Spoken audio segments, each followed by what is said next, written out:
Jesus does in fact say this, at least say that the Father is the only true God. But what does...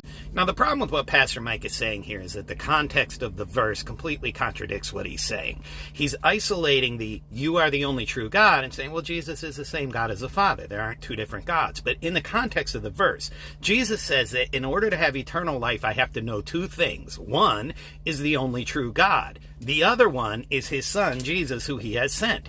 If Jesus is an additional thing that I must know, in addition to the only true God, then he can't be the only true God. Otherwise, knowing the only true God would mean that I know Jesus. But since Jesus is not the only true God in this sentence, he becomes an additional thing that I have to know.